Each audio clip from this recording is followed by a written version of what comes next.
You're listening to the Telltale Channel. In this podcast, Tucker Carlson says he was mauled by a demon in his sleep. Is there anything these people won't say for attention? Let's talk about what far-right websites are saying about his ridiculous story. Trump prophet Hank Kunneman prophesied that Trump would win the election in 2020. And, of course, he didn't. Then he spent the next 4 years trying to convince people he isn't a false prophet. Well, the fool did it again. He prophesied Trump would win. He didn't think that was a bad idea, whether Trump won or not. Did he learn nothing? Some pastors endorsed Donald Trump leading up to the election. That's illegal, for the record. Let's talk about a couple of them, Kent Christmas and Gordon Klingenschmitt, and their absolutely warped perspective of society. If you like what I do and you want to see me continue to do it, don't forget to check out my Patreon. I just finished writing a book titled Was Hitler an Atheist? It talks about religions during the Third Reich and how they work together. Catholics, Jehovah's Witnesses, and Protestants. And I even address the lies told by the evangelical world about Bonhoeffer. It's on Audible and Amazon. Who are you exactly? Why don't you tell me who you are and what your role is and all that stuff? Of course. My name is Ryan Bodani, and I am the chair of the Secular Student Alliance Board. Okay. What does the Secular Student Alliance do? Yeah, we do a variety of things, which I can go into more detail, but the essence is that we try and provide a community, a safe space for people who either don't believe in God, they're questioning their faith in God, or they simply believe in the separation of church and state. And as you may know, if you've been to college, there are a large number of groups on campus that cater to people who do have faith, right? Whether it's, some form of Christianity or another religion, oftentimes you can find a group of people who believe as you do. And you can have service events, you can have community building events, you can have just a community, right, that you can be a part of and, share your, faith. But people who lack faith or who are questioning their faith often don't have that. And SSA exists to try and provide that, right? To provide a place so that people who, like I said, they might lack faith can find each other and therefore not feel quite so alone, right? And can do some of the same things, community building things that I was discussing that the faith groups often provide. Interesting. So how did you get involved in all of this? What's your story? Were you always an atheist or what? Yeah, no, I was always an atheist. I grew up in a very religious part of the country, the kind of rural Michigan.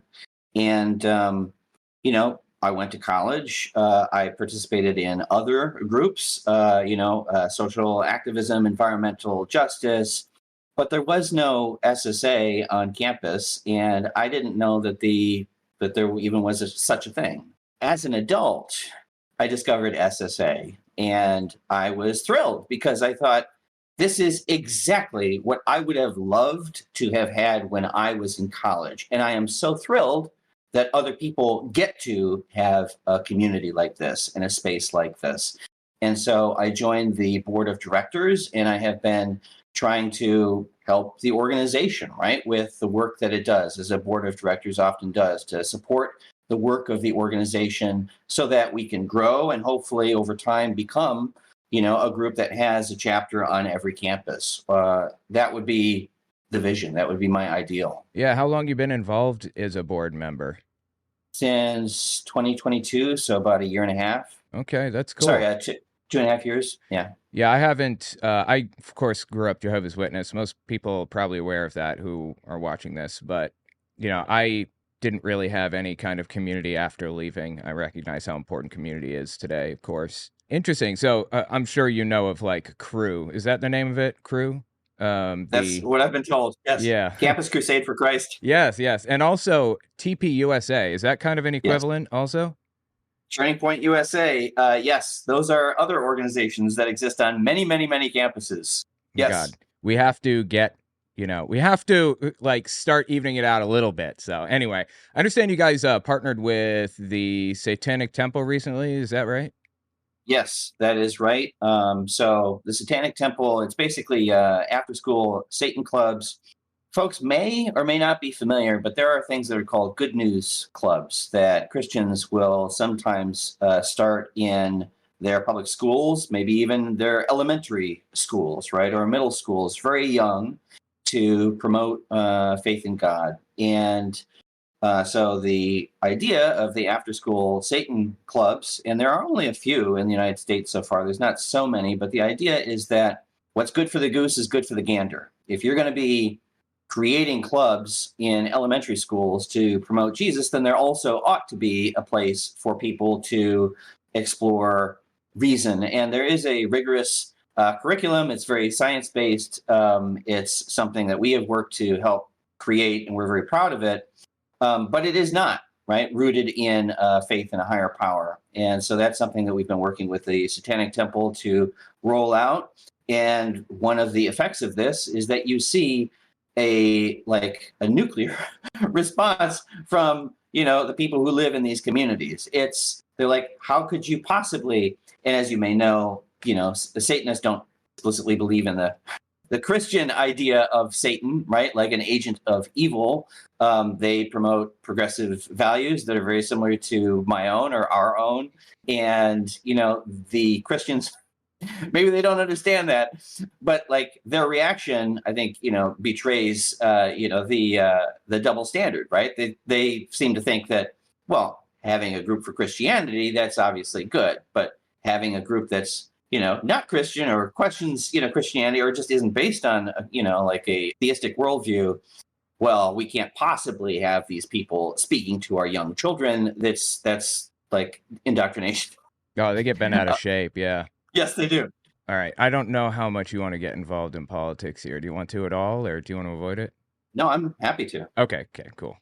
So long Yes. and long ago, back in 2015, I started my channel, I think in 2016, actually. I felt like, I don't know, I got caught up in like the anti-SJW crisis. I'm sure most people been watching YouTube for a long time probably remember that. And I was like, I was leaning to the right, and I feel like it was almost like a pipeline that sucked people in. And it took me forever to kind of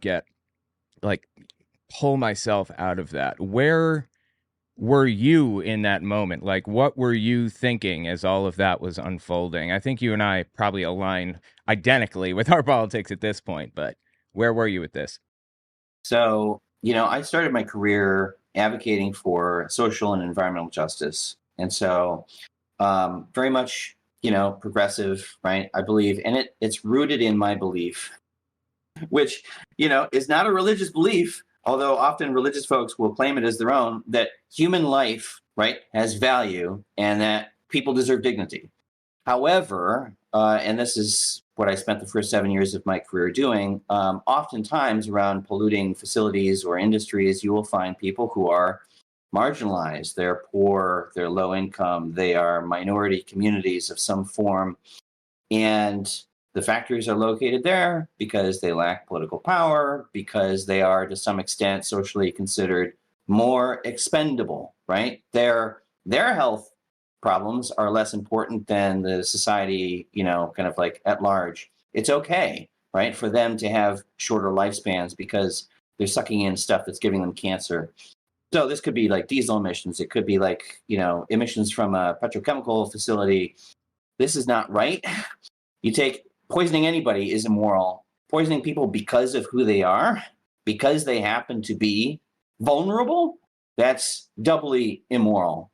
And so that's one manifestation of our society's, discrimination towards different communities. And that's something that for a long time I considered to be immoral. And so there has been through fits and starts, and sometimes we take, a step forward and two steps back, right? There have been backlashes that have pushed human rights and dignity for all people backwards. But I generally support efforts to recognize the dignity of others. And that extends to my own actions. So I used to have 2 kidneys. Now I have 1 because I gave my spare kidney away to a stranger. Wow. That's crazy. How long ago was that? That was about 2 years ago. So wow. That was November. That 22. is putting your money where your mouth is if I've ever seen it. That is crazy. Wow. Because I was like, well, I don't, you can live perfectly fine with 1 kidney. And honestly, I did the research. I learned that, yes, there'd be like some temporary discomfort in my case, it was like pain for about 3 days. And then I didn't really feel any pain anymore. The surgery is very non-invasive. You recover very quickly. And I had no control over who the kidney went to because it wasn't a directed donation. It wasn't like my friend or my family member who needed the kidney. But I felt like I have an opportunity, right, to do good in this way, and I ought to do that. I would like to see Christian conservatives put their money where their mouth is in a similar, way, right? Isn't this something that they ostensibly espouse, right? Is the dignity of human life and the belief that all life has value. Well, then, why does it seem to stop at birth? Like, what about social welfare programs? What about, economic assistance for people who are in need? No, they don't care about any of that. And I think, again, it betrays the hypocrisy of their ideology. When I was walking out of kind of the anti-SJW, mess, I think the thing that got me was there was an Australian YouTuber at the time that said he was opposed to, there was some kind of what do you call it, like a referendum or something where they're going to decide if like gay people should be allowed to be married. And he said he's going to vote against the referendum, against gay people being allowed to get married, because he wants to stick it to the SJWs. And it's like, are you even pretending anymore to be like left leaning? It sucks you in, man. It's just not good. So anyway, I have another question for you on another note about like a moral problem I was thinking about recently. I think I went to American Atheist Convention a couple of years ago or something, and I saw some Jehovah's Witnesses there. And do you remember like all those Trump supporters putting like stickers on those gas things, like the gas pump? Gas pump. Oh my God, could not think of the word pump. Anyway, you remember them putting them on gas pumps, and it was like, I did this. It was like Biden pointing to it, and it said, I did this and all that. Huh. I was at the American Atheist Convention, and I saw some Jehovah's Witnesses, and there happened to be some stickers out there called anti-witnessing stickers you can put up behind Jehovah's Witnesses that basically say Jehovah's Witnesses are the world's largest doomsday cult and things like that, and it gets Jehovah's Witnesses to go away. What is the fundamental difference? I've had a lot of trouble kind of squaring this in my head and coming to terms with what the fundamental difference is between the two. Is that something that our side should do, put up stickers like that for Jehovah's Witnesses? And if so, do we have a right to complain about Trump supporters doing it? What do you think? I don't have a problem with Trump supporters like putting stickers in public places. And I don't have a problem with people putting up stickers behind Jehovah's Witnesses. Like that's one approach. Not everybody is comfortable with that. Not everybody has to do that. Other folks might want to actually engage the Jehovah's Witnesses. Sometime a few months ago, I had a long conversation with some Jehovah's Witnesses about LGBTQ, IA rights, like trying to impress upon them. And they were quite stubborn, right? And, you understand their point of view in asserting that, no, it's not their bigotry. It's God's bigotry. It's almost like they're saying, no, we don't have any agency. Like, we don't have any moral, autonomy ourselves. We can't say what's moral or immoral. It's just granted to us by God. But of course, that's a choice, right? You are choosing to subscribe to a moral ideology. There are many in the world that you could subscribe to, and many people subscribe to even religious, ideologies without accepting all parts of it. But they really did not want to admit, right, that what they were espousing was discriminatory. I'm not sure, right, that conversation changed their minds. It didn't need to, from my perspective. I'm not sure that a sticker is going to change their minds. I don't know that it needs to, from our perspective, or Trump stickers, for that matter, right, putting them up in public places. This is, either way, not something that I find objectionable. Interesting. Yeah, I think the goal with it is to get them to stop standing where they are. Like, every day I go to, like, the train station, the subway, and there are two Jehovah's Witnesses standing there trying to shill their stuff, So the goal of like anti-witnessers is to put these stickers up so that they don't stand there anymore, kind of limiting the locations that they can spread their nonsense at. But like you said, they bring in almost nobody through door knocking or street witnessing or whatever. It's like an extremely low number compared to children that they raise in the religion or whatever Yes. else. So I guess it doesn't matter as much, but I don't know. It's kind of a moral conundrum because I've had a problem with Trump supporters doing that. Like morally, I think that, I mean, they're kind of breaking the law, right? A little bit. So if you are like taking a sticker, let's say a pro-Trump sticker, and you're putting it on a private gas station, right? So you're saying they're breaking the law, vandalism, right? Is that what you Yeah, I would might say call that? vandalism. So then they're taking a risk, right, for their beliefs, and that's something that gas stations often have video, that they may end up, paying a consequence for, or they might have to like do some community service. Yes, technically illegal. I'm happy to like let the legal system deal with this, and the private owners of gas stations decide whether or not to press charges. Basically, the way I viewed it was, I guess in the strictest sense, those anti-witnessing stickers are propaganda. I mean, I guess propaganda isn't always bad necessarily, but I love that you brought up that word right, what's because, that? well, I feel like there's a lot of people on the left who are asking, how did this come to be? Right? How did we get like half the nation, supporting this idiot, right? This manifestly, he doesn't Yeah. even care about his supporters. Where did this come from? Propaganda. Look, propaganda is around us. When you watch your favorite television show, right, on Netflix or network TV or whatever, it's how is it funded? With commercials. What do you think those commercials are? They are explicitly, people are paying lots of money to try and manipulate you to purchase something, to vote for somebody, to do something, right, that you wouldn't have otherwise. We are awash in propaganda, and like you said, it's not always bad. How do you think the SSA like gets new members when we're tabling on a campus and we have information about SSA? What do you think that is? Are we giving a balanced case for like the pros and cons of joining SSA? No, right? We're explaining why it might have value to you, and it's up to you, right, to decide, as a prospective member or whatever, whether this speaks to you.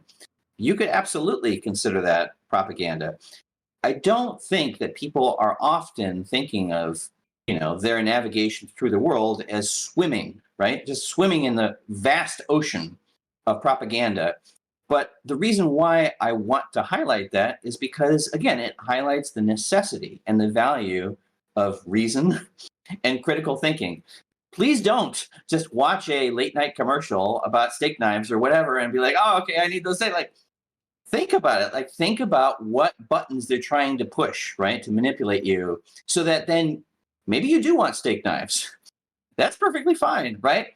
What I want is I want people, when you're aware of the issue, then you can make actually decisions that are in your best interest, given like a consideration of the pros and cons. And that includes who you vote for. It includes, other things that are influenced by propaganda. The news media, might aspire to be unbiased, but everybody who works in media, every single person has political opinions and has opinions about the news and the way that the world should be. And oftentimes it has value if you know what those are, because then you can adjust for that, right? And you can say, well, such and so says this, but I know that they're right leaning and they might have a motivated interest, right, to be making this case rather than an unbiased interest to be making this case. Ultimately, as you navigate through the world, you have to do so with your own best judgment. And what you will find, hopefully, is that over time, as you exercise it, as you, think critically, your good judgment will improve over time. I'm currently of the opinion that right wingers and left wingers, like everybody, basically shares the same moral values in the United States. Everybody, but they're working off of a different set of base facts generally. So, for example, my brother, I just found out he's like kind of gone down a Trump rabbit hole, like really deep, unfortunately. I'm But I sorry. believe that he's doing the things that he's doing because he thinks it's the right thing to do. He's just like terribly, horrifically wrong. Do you think, or do you think that like the majority of, or many at least, many Trump supporters and extremists and stuff out there are just morally bad people? Okay. So, really great question.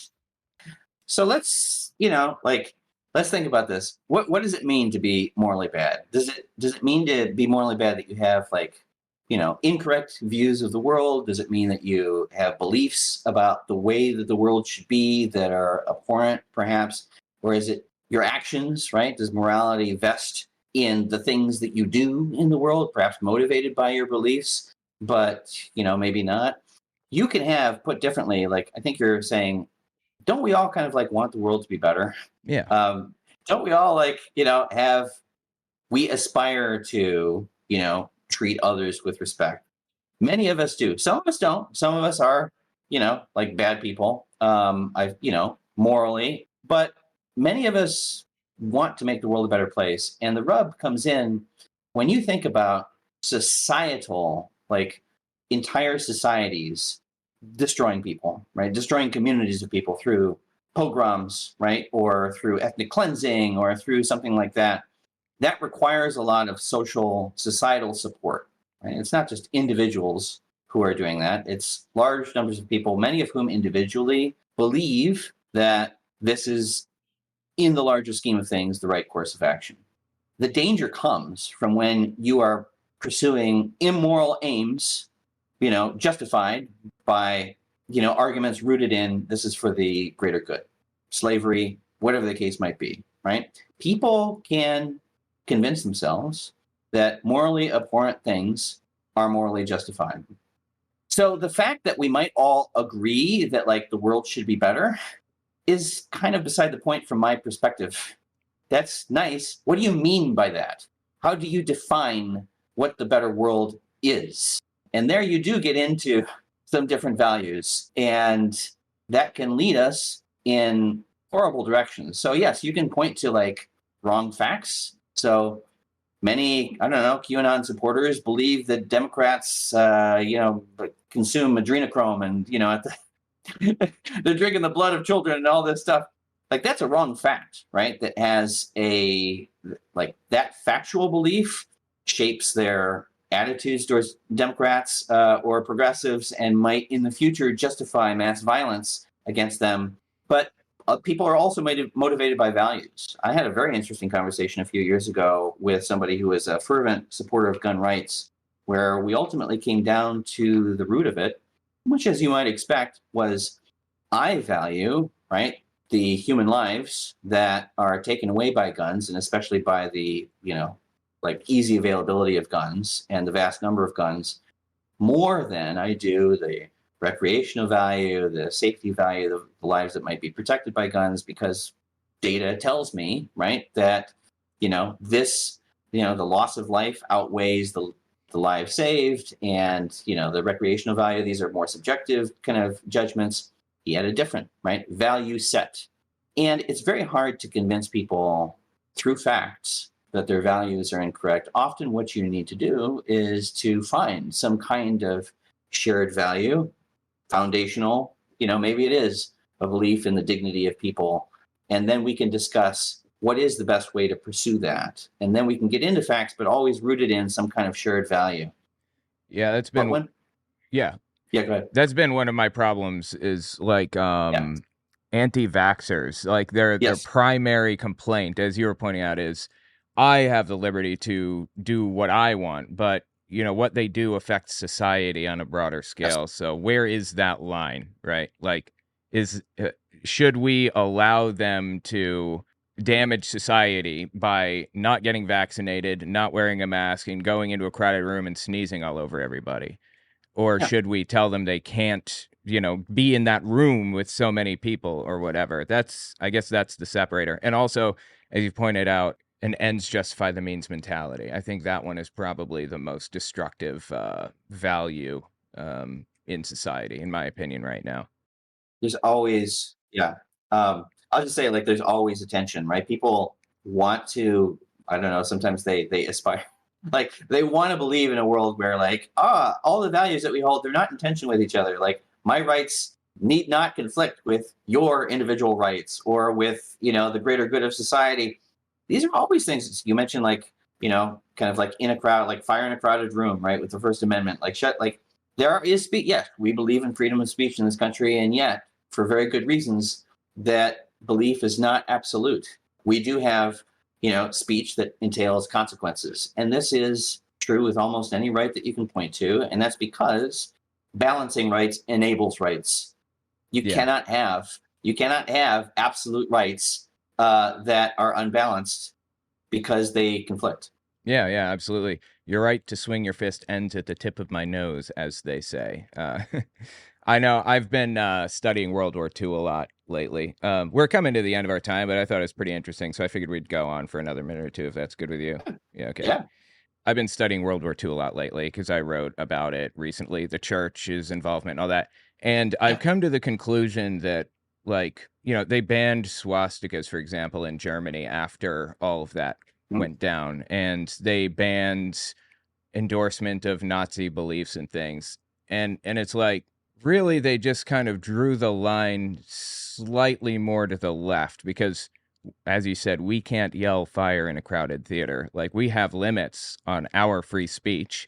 It's just, what do we consider imminent violence? Germany considers imminent violence as endorsing fascism, for example. I don't know. I just thought that was kind of interesting that people scream about free speech absolutism, but no one is actually a free speech absolutist fully. There are lines for everybody. You can't tell somebody to go assassinate another person and believe that's free speech, for example. Yes, absolutely.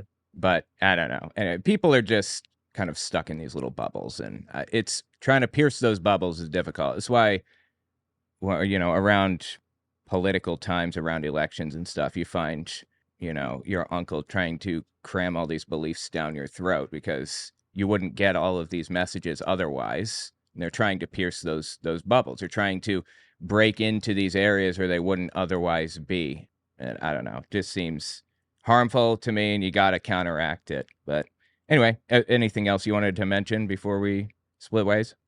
Just on your last point, I mean, I grew up in an area of the country where everybody believed in God. I was constantly being told that I should believe in God. So I developed kind of an allergic reaction to evangelism.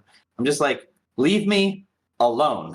Like the arrogance, right, of thinking that, you've got it all figured out and I need you to, like, I don't have a brain myself. Like, I need you to tell me how to think. That informs how I do advocacy, which I've done for much of my career. I'm not telling people what they should believe or how they should think. I'm saying, this is how I believe. This is how I see the world. This might appeal to you. Here's how it kind of, based on what I know about, how you feel or your values, this is how it might intersect, etc. But never with the presumption that, like you described with the uncle, kind of like jamming, you cannot compel somebody else to believe as you do. Or sometimes you can, especially if you have kids and you have years, that's why do Baptists tend to grow up to Baptist parents? And why it's because, this is what they have been raised on. But in a, a short interaction, even over years, right? You can't control, right? It's not within, what you can control is your own journey. And you can engage with others with a sense of, again, respect and dignity, and you can share how you feel and why. But I don't like being treated like I don't have a brain, and I just imagine that other people feel the same way. And so, again, that has informed how I have advocated for, my place in the world, my lack of faith, even though, right, I often find it very frustrating to engage with religious people. I do try to take a step back and not be contemptuous, right, and demeaning and belittling, because I'm aware that everybody's on their own journey. Religion provides a lot of value to people in ways that I might not fully imagine or comprehend. Everybody's journey is their own.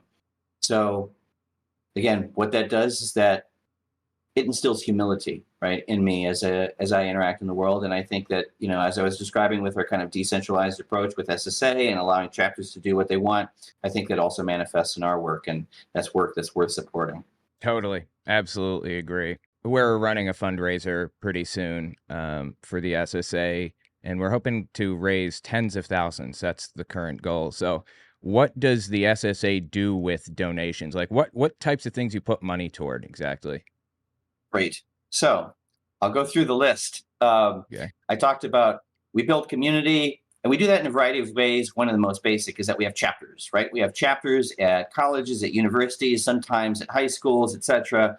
And those chapters, they require resources for tabling, for food for events, for things like this, right? And so we provide that. Sometimes we also have staff that work with them to help grow their chapters, right? So kind of provide mentorship as the students become, leaders in their communities. And all of that requires resources. We also have service programs. So you might be familiar with service programs, right? Maybe cleaning up after a hurricane or a natural disaster or something like that. Often these programs are organized through religious organizations. We have one that is not religious, right? That is still dedicated to service, to making the world a better place, to providing help for people in need who may have suffered, this tremendous natural disaster, but it is secular. And so that's our secular spring break. We have others that are organized by chapters. So that's another thing. Again, it's not free, right? Requires resources. We have events like our national conference that bring people from across the country together so that they can meet each other. And again, perhaps not feel so alone, so that they can exchange ideas and their passions and grow, return to their campuses with new enthusiasm and inspiration, listen to speakers that, maybe they find quite inspirational, hopefully so, learn about organizing in this kind of shared context.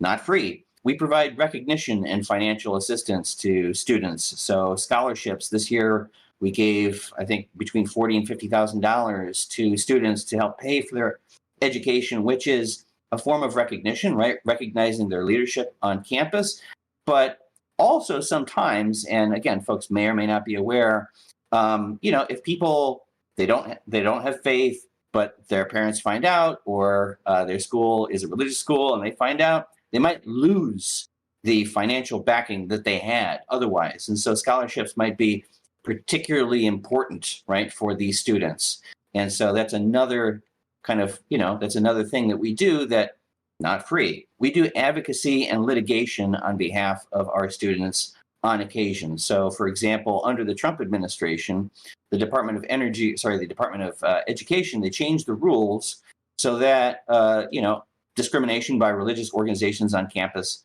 was allowed. We sued, to stop that. The notion is that, well, it's religious freedom to discriminate should not be allowed if you're receiving funding from the student body through a public university. And that lawsuit is still ongoing. And again, as people may or may not be aware, lawsuits are not free. They take resources. And then finally, we provide a lot of educational resources for the students and the public at large. So you're talking about webinars, you're talking about, educational events. We, create written materials. All of these things are made available to our students for free, but they cost us, and that is, worth investing in. But again, we need help to do that. And to give you a sense of where our money comes from, more than 90% comes from individual donations. We don't have foundations that fund us because they consider us a religious organization or perhaps too controversial. We don't get employee matching from corporations. We don't get any kind of corporate grants. We don't get funding from the government. We get funding from you, right? From individuals who feel like this is important and worth funding because, we are creating the change perhaps that you want to see in the world. You want to see a world where it's all right, to not believe in God or to even just simply believe in the separation of church and state, and for students to have a place where they can meet and organize with other students who feel the same way. That wouldn't happen without our existing donors, our potential donors, perhaps like you, who would invest in this work. So yes, there is a fundraiser that's coming up on Jimmy Snow's show starting on November 16th. It's going to be a 24-hour fundraiser, and we are hoping to raise tens of thousands of dollars to support this important work. Do you guys have any work that you do to spread awareness about atheist issues or atheists generally or anything? So what we do is, again, going back to first principles, we try and create a safe space on campus. And then depending on the people who are involved in a group, right, on campus, they may be more or less, right, kind of oriented around trying to explain, right, a lack of faith, which could include, atheism. They might have debates with religious groups on campus. They might get involved in political activism or not. They might just be a campus group that has a relatively small public profile, but meets themselves, right? To maybe commiserate about their experiences growing up and the difficult road that it took for them to come to where they are today. So as a national organization, SSA does not have a fixed view on atheism or any other kind of flavor of lack of faith, or even like we are open to people of faith, right?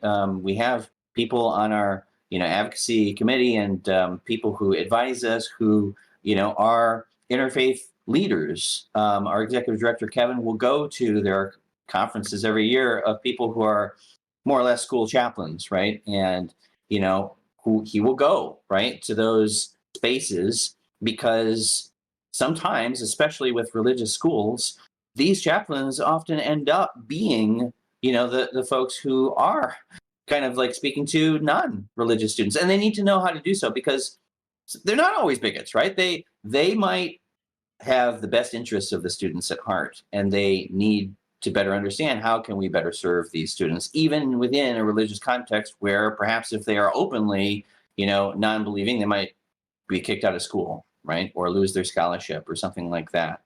So as a national organization, I think it has value for us to perhaps be a little bit more agnostic about, where we fall on that spectrum. But our student chapters sometimes do, right, openly advocate for one flavor or another of secularism, and that's perfectly okay.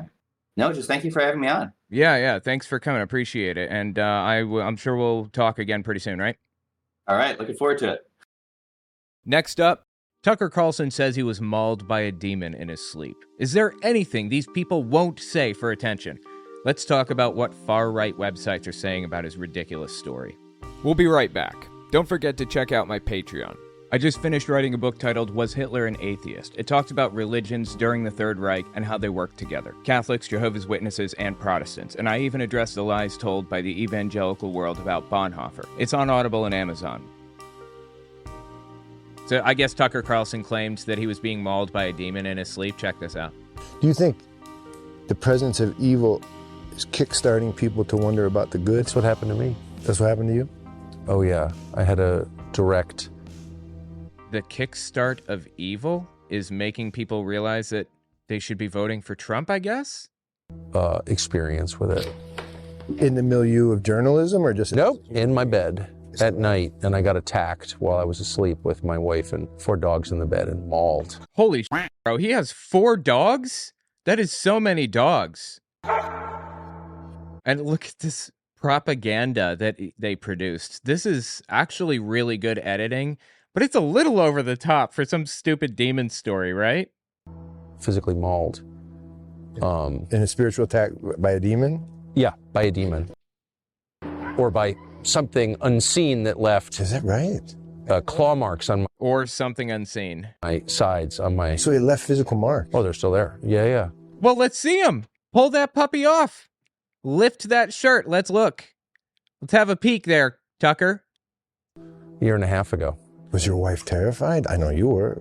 I wasn't. I was totally confused. I woke up and I couldn't breathe, and I thought I was going to suffocate, and I walked around outside, and then I walked in, and my wife and dogs had not woken up, and they're very light sleepers. And then I had these terrible pains on my rib cage and on my shoulder, and I was just in my boxer shorts, and I went and flipped on the light in the bathroom, and I had 4 claw marks on either side underneath my arms. Great. Okay. Well, let's see it then. You know, there are a lot of people in the world that would want to see that evidence. You know how I know that this is complete nonsense, that this stuff never happens? The military would have weaponized it a long time ago if this was real, or if it was reproducible in any way. If you could pray to Satan and get better luck at anything, the military would weaponize it. There would be some sorry asshole on the back lines who gave up his soul to win a battle. I guarantee that. It's just complete nonsense, all of it, all the way down. And on my left shoulder, and they're bleeding. Wait, they were bleeding? They're bleeding, yeah. No, they're actual claw marks. And I sleep on my side, so I wasn't clawing myself. I don't have long nails. And they didn't fit my hands anyway. Well, let's see it then. He's really not going to show us? But yeah, that happened. So I'm not from a world where things like that happen. I never heard of anything like that happening before. I had no idea what that was. I knew it was spiritual immediately. You did? Okay, that was going to be my question. Yeah. Yeah, totally. I was going to ask that. I don't understand to this day. I'm not going to put it. You didn't try to refute the spiritual part in your own mind. You went right into the. Well, it didn't make any sense, and it doesn't now. But I'm not from a, what do they call it, faith tradition, right, that talks about things like that, or you tell me you're an atheist? Is that what you're saying? even acknowledges their existence. Like, there's nothing like that. I've never heard anybody say anything like that in my whole life. What was the next day like? He really has never heard anybody make a claim like that. Really? Never? Haven't we all heard that at least once? Some stupid, ridiculous story like this? My dad used to tell a story about how he was being held down in a bed by Satan, and there was a big face in front of him laughing at him, and he couldn't move, and it's because he's practicing black magic and all that other stupid stuff. I mean, it was clearly sleep paralysis for my dad, but he didn't realize that. Well, the next morning I woke up and I thought, that was the weirdest dream I've ever had. Oh, nice, a percolator. I love those. A coffee percolator. That was the weirdest dream I've ever had. And then I saw blood on my sheets, and I realized that was not a dream at all. So I called my assistant, who was like the only evangelical Christian I know, well enough to call with something bizarre like that, totally bizarre like that. And she said, oh, yeah, no, that happens. Yeah, people are attacked in their bed by demons. Oh, okay, great. Well, can we get her on the air too? Tell us the story. Does she have a recording of the call? Anything, like literally anything at all? I'll take whatever. What? What are you even talking about? Yeah. So, I mean, I'm not leaving anything out, and I'm not pretending to understand that. I can only say what happened to me, and that did happen to me. And then I was seized with this very intense desire to read the Bible, which I then started. When I was younger, my brother was disfellowshipped from Jehovah's Witnesses, but he still believed it. He was, 20 maybe, and there were no Jehovah's Witness women in our congregation. There just weren't. They were just our congregation was just too small for it. So my brother, 20 years old, didn't have anybody to marry. So he started hanging out with people from work, and he gets with a girl, and, that was the end of it. He gets disfellowshipped for it, but he still believed all of it. And he tried to come back multiple times. Now, coming back to Jehovah's Witnesses is an arduous process. It takes 6 months to a year minimum. You have to write letters, and you have to show up and be shunned every single meeting, every single week for 6 months to a year. It's miserable. And he said when he started going back to the meetings, he started having nightmares about demons and stuff. There's another story. Everyone's got a stupid story like this. I mean, my brother believed it. I don't think he believes that stuff anymore, obviously, but this is not an incredibly uncommon story. Unfortunately, there is no evidence for any of it. Literally none. Zero. And this is yet another. Just chalk this up as another story with no evidence at all. I mean, he says there's evidence, but he's not giving it to us for some reason. Which I then started without any study aids or anything. I bought a Bible that didn't have any. I'm not interested in editorializing in the Bible. I just want to read it and see what's in there myself. Okay. I mean, it's a really, really old book, and I feel like you probably need some degree of explanation for a lot of stuff, right? I have very low levels of trust for Christian pastors, most of whom, I'm just not a fan at all. And sorry to say that, but that's how I feel. I mean, nobody has a problem with that. And so I don't want to hear other people's opinions. I just want to see what's in there. And so I spent a year and a half reading it, and then I started rereading it. And it was just a transformative experience for me. But wait a minute. Wait. When did he say this happened? I thought he said this happened recently, but he spent a year and a half reading the Bible and then reread it? Interesting. Well, if it's such a transformative experience, it seems like he'd be able to at least give us a month when he started doing this. Honestly, I think Tucker Carlson is just like a shill. He's just a scam artist. I have this old video of Tucker Carlson from long and long ago. Let me pull it up. Here we go. Yeah, this is the video. This is from 2003. This is when Tucker Carlson was still effectively a nobody. Not very not much notoriety yet. And he's talking about Bill O'Reilly here. Another quote from your book: Bill O'Reilly's success is built on the perception that he really is who he claims to be. If he ever gets caught out of character, it's over. That's right. Uh-oh. Wow, that's a little on the nose. I say before that, Bill O'Reilly's really talented. He's more talented than I am. He's got a lot more viewers than I do. He's a better communicator than I am. But I think there's kind of a deep phoniness at the center of his shtick. Dude, it's so weird to hear Tucker's exact voice coming out of a little kid. And again, as I say, the shtick is sort of built on this perception that he is the character he plays. He is every man. This kind of he's not right wing. He's a populist. This kind of Irish Catholic populist. So, yeah, I agree. Totally. Fighting for you against the powers that be. Absolutely. And that's great as a shtick, but I'm just saying the moment that it's revealed not to be true, it's over. The moment he gets caught, slapping a flight attendant on the Concorde for not bringing his champagne fast enough. You know what's funny? That happened. Well, he didn't slap a whatever. He was at an airport somebody out behind the counter, yelling at him like, "Do you know who I am?" The whole 9 yards. Oh my God. Wow, that was oddly specific and accurate. Barking at, one of his subordinates to take the, brown M&Ms out of my bowl and get me a bottle of Evian. Fucking thing sucks. We'll do it live. Do it live. I'll write it and we'll do it live. Bill O'Reilly's such a shithead. Or something like that. The second that makes page 6, it's over, right? Because the whole thing is predicated on the fact that he is who he says he is. And just nobody is that person, especially not someone who makes $1 million, or many millions a year, as he does. Yeah, pretends to be an everyman, like Joe the plumber, basically. It's Bill O'Reilly's Joe the plumber, supposedly, with like 6 million viewers. Anyway, yeah, absolutely. Isn't that fascinating? Like Tucker Carlson talking shit about somebody being fake. And here we sit on the other end of it with him telling us that a demon clawed him in the middle of the night. It's clear he's trying to pick up a persona, right? He's trying to be like this religious nutcase. I believe Tucker may get involved in politics beyond just being a commentator. I think there's a possibility he might run for president at some point. I guess we'll see. It's crazy to me that Tucker used to be like basically the most powerful Republican in the country.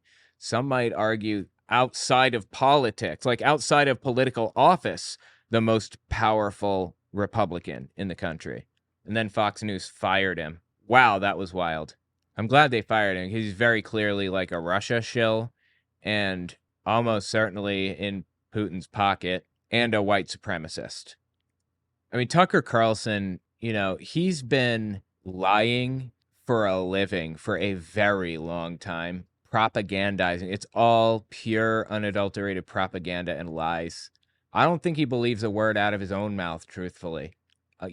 There are some people that I believe know what they're doing and are consciously choosing to lie intentionally to deceive people. And then there are some that I think are really just suckers. They're just suckers. They got suckered into believing this stuff. Trump is very clearly lying intentionally, knowingly, and specifically because he wants to, in my opinion. Tucker, another person like that. Ben Shapiro, liar. Charlie Kirk, I think, believes the vast majority of what he says, but is a sucker at heart. Oh, yes, and I wanted to mention one more thing since we're talking about Bill O'Reilly. I think the thing that took Bill O'Reilly down was the sexual allegations, right?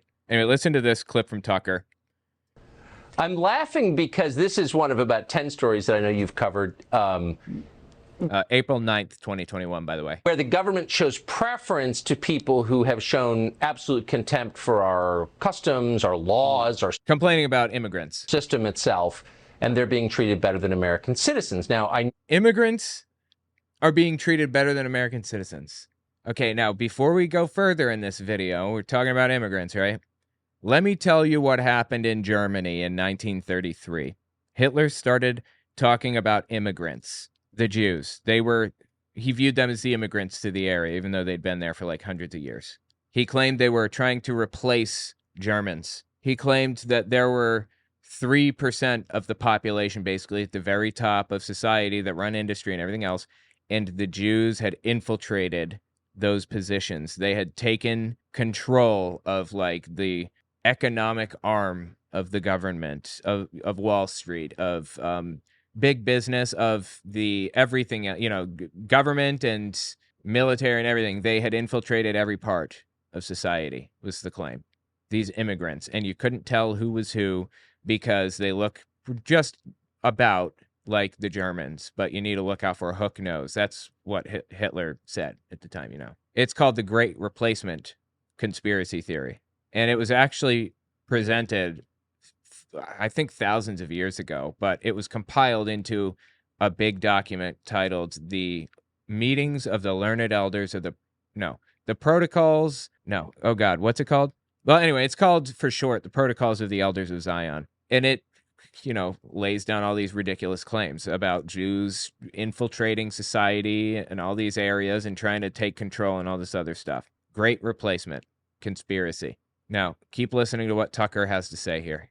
Know that the left and all the little gatekeepers on Twitter become literally hysterical if you use the term replacement, if you suggest that the Democratic Party is trying to replace the current electorate, the voters now casting ballots, with new people, more obedient voters from the third world. But they become hysterical because that's what's happening, actually. Let's just say it, that's true. If this was happening in your house, if you were in 6th grade, for example, and without telling you, your parents adopted a bunch of new siblings and gave them brand new bikes and let them stay up later and help them with their homework and gave them twice the allowance that they gave you, you would say to your siblings, I think we're being replaced by kids that our parents love more. And it would be kind of hard to argue against you because look at the evidence. So this matters on a bunch of different levels, but on the most basic level, it's a voting rights question. In a democracy, one person equals one vote. If you change the population, you dilute the political power of the people who live there. All right, I'm going to set aside his whole ridiculous nonsense about replacing children and the parents and all that other stuff. That's complete garbage. But addressing the claim that he has here about replacing the electorate or whatever. First of all, immigrants coming in lean right, actually, a lot of the time. If they're coming from like Cuba, for example, they're very right-leaning. But overall, I think it's like a 54% left to 46% right, generally, I think. So we're talking, say, I don't know, 1 million immigrants or something in the United States. I have no idea how many are trying to get citizenship right now, but let's say 1 million. 54% vote blue, 46% vote red. I mean, what's the difference on that? 540,000 vote Republican, and then 460,000 vote Democrat. So we're talking like 80,000 additional votes for Democrats divided by 1 million. So that's how many people were there originally. So we're talking 0.08% increase, I believe. Could be wrong on those numbers. I'm not a mathematician or anything, but the point is it's an incredibly low percentage of people that vote blue relative to how many people are coming over the border or whatever, how much it would flip the vote. In addition to that, immigrants can't vote until they are documented. And that takes 5 to 7 years before they can get to that point. The process is they get a visa, which is like permission to come here in the first place. If they come here and they're undocumented, they come over the border, for example, then they're not immigrants, they're refugees. They're applying for asylum status as refugees. But, they're assigned a visa, I assume. I don't know how the refugee program works. They're probably given a visa, and then they have to apply for a green card, which is like a permanent residency card. It's like an ID, basically, for an immigrant. Some municipalities will sometimes allow green card holders to vote in local elections. It just depends.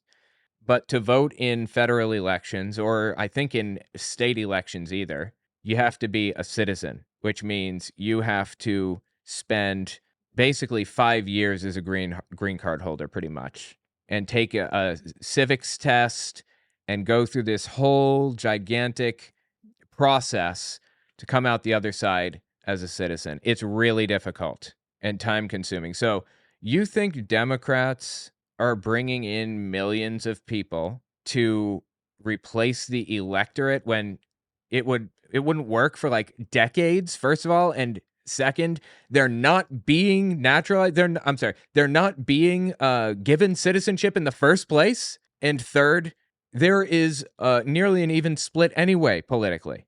This is the stupidest plan Democrats would have ever come up with. And how would Democrats possibly bring in a bunch of immigrants? Like, where does he think Democrats are finding immigrants to shuttle in? Is there any evidence of any of this? Of course not. He's a liar. That is who he is. That's what he is. He lies. And what's more, he is parroting Hitler's talking points. This is what Hitler said. This was Hitler's complaint against the Jews, that this was happening. So I'm not literally hysterical. I'm just pointing out you're literally saying what Hitler said. So every time they import a new voter, I become disenfranchised as a current voter. So you're saying every time somebody has a kid, you're being disenfranchised, what you're telling me. So nobody should be having any babies then, right? Because you want your vote to be more important? U.S. citizens have the right to vote. They should have the right to vote. That's how democracy works. And also, the more people involved in elections, the more likely it goes the right way. That's why Republicans, and honestly, let me rephrase, that's why the political right worldwide throughout history in democracies have tried to suppress votes, because far-right nutcases tend to come out on top in those cases. Like, left and right were, as terms, invented in the French Revolution. People physically to the left of the president, I believe, were in favor of revolution, basically, turning it into a more like a democratic state, basically. And people to the right of the king were in favor of an aristocracy. They wanted fewer people involved in any kind of democracy, fewer people involved in having a say at the top. And the way they described the left, the way that the right described the left, was atheists, Jews, academics, philosophers, people who burn down chateaus and pillage, basically people who protest and riot. Those are the left. And the right described themselves as people who love the church, who want to maintain established traditions, who are in favor of the aristocracy, so on and so forth. The political right has always tried to push a more aristocratic, like a small subset of the population controls everything. Centralized power, basically. The right has always pushed for centralized power, and the left pushes for democratized power. So Tucker Carlson here, he's complaining that we have more democracy. He's complaining that the power is not more centralized. That's what he's laying down for us right now. I become disenfranchised as a current voter. So I don't understand why we don't understand this. I mean, everyone wants to make a racial issue out of it. Ooh, the white replacement theory. No. No, that's exactly what this is. Yes, this is white replacement conspiracy. This is exactly what Hitler said. This is a voting rights question. I have less political power because they're importing a brand new electorate. Why should I sit back and take that? That's not happening. No one is importing whatever. The guy is completely full of shit, has always been completely full of shit. And this is just like one more example of him being full of shit. Him claiming that he was mauled by a demon in the middle of the night. And for what it's worth, Tucker Carlson is played on Russian state media. Didn't he take a job at in Russian state media recently? Tucker, let me just see. Oh my God, the cat is being an obnoxious idiot again. For some reason, I thought Tucker was taking a job at Russian state media. It happened in April 2023, but I thought there was another time. No, I guess it was April 2023. Weird. Tucker Carlson was offered a job at Russian state media in April 2023. The Kremlin offered him a job as a propagandist.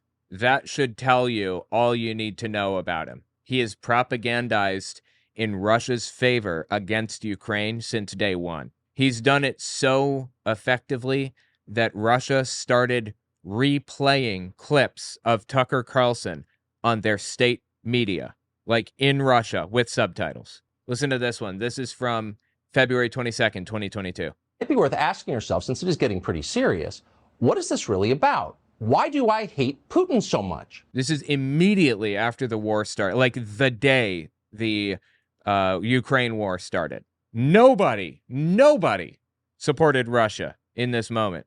But Tucker comes out here and starts speaking out in favor of Putin and the war against Ukraine. Has Putin ever called me a racist? Has he threatened to get me fired for disagreeing with him? Has he shipped every middle-class job in my town to Russia? Did he manufacture a worldwide pandemic that wrecked my business and kept me indoors for 2 years? Is he teaching my children to embrace racial discrimination? Is he making fentanyl? This is all bullshit. Like, none of this is happening. I don't need to defend any of this because it's fake. It's in his head. Well, not his. It's in everyone else's head who listens to him.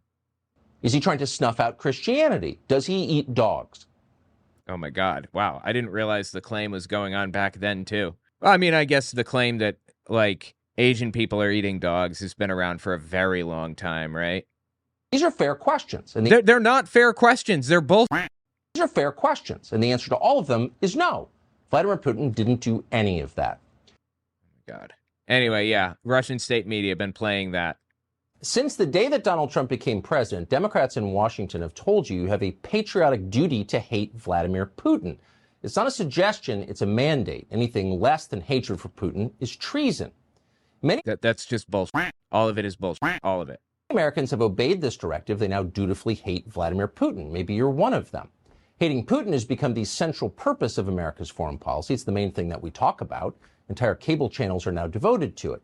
Entire cable channels, really? Anyway, I'm just glad that Tucker's off of Fox News, honestly, but he is still around, still making waves, still laying down nonsense. BS claim after BS claim to this day. It's like a parasite you can't get rid of. And again, like, he quotes Hitler a little too often for my comfort. He knows what he's doing. Tell me what you think in the comments. Next up, Trump prophet Hank Kunneman prophesied that Trump would win the election in 2020. And, of course, he didn't. Then he spent the next 4 years trying to convince people he isn't a false prophet. Well, the fool did it again. He prophesied Trump would win. He didn't think that was a bad idea, whether Trump won or not. Did he learn nothing? We'll be right back. Don't forget to check out my Patreon. I just finished writing a book titled Was Hitler an Atheist? It talks about religions during the Third Reich and how they work together. Catholics, Jehovah's Witnesses, and Protestants. And I even address the lies told by the evangelical world about Bonhoeffer. It's on Audible and Amazon. Okay, this is Hank Kunneman. He's a Trump prophet. And hilariously, in 2020, he prophesied that Trump is going to win the election, and he didn't. I love this stuff so much, man. This gives me sustenance to watch these people faceplant so hard. It's just the best. Well, he prophesied it again. Now, whether Trump wins or loses, it seems like a really bad idea, right? Didn't he learn in 2020 not to do that? I mean, Donald Trump was down in the polls in 2020, I believe, if I remember correctly. And it was kind of a risk for Hank to have said that in 2020. But it was like an even split leading up to the 2024 election. It seems like a really stupid idea, win or lose. Well, listen to him prophesy here. I think no matter what, I think we're going to beat the cheat. I think this, and this is the last thing I want to say. I had an experience that happened to me.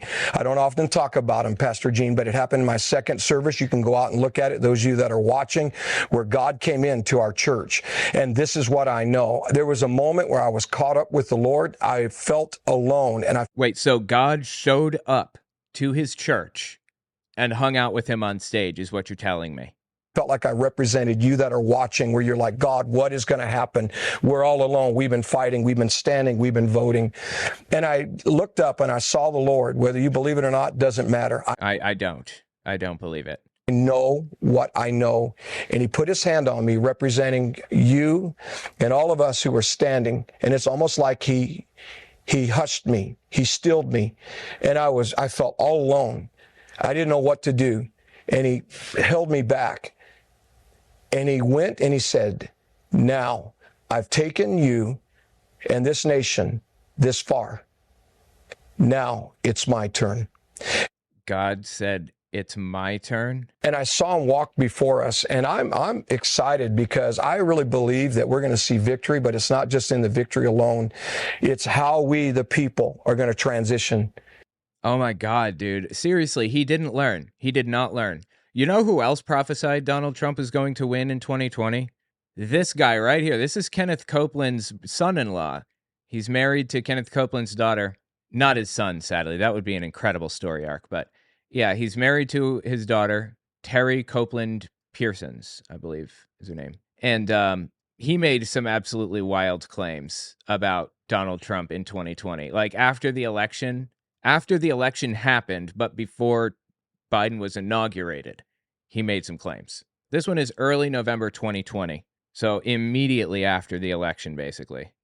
So this is a word from the Lord, and he's not happy with what's going on. He's not happy. He's not happy, of course, because the Lord told the world through George that he was going to make sure that Donald Trump was going to win the 2020 election. And now George looks like a liar. I love this, man. With some of these things that have been decided, and he's not happy with the opposite direction that he wants to go, where abortion is concerned, where the Supreme Court is concerned, where religious liberty is concerned, where Israel is concerned. And he's saying, watch me work. Yes, amen. Lord, we're going to see you work in this. we are. We're going to see you work in the midst of this. So this was immediately after the election. Again, George Pearsons prophesied Trump would win, and he didn't. And he was one of the people that was claiming that Biden will not be inaugurated. This is him kind of giving us a visual aid about how upset God was that they made George into a liar by making, they, quote unquote, by making Trump lose. Oh my God, these people. I saw this picture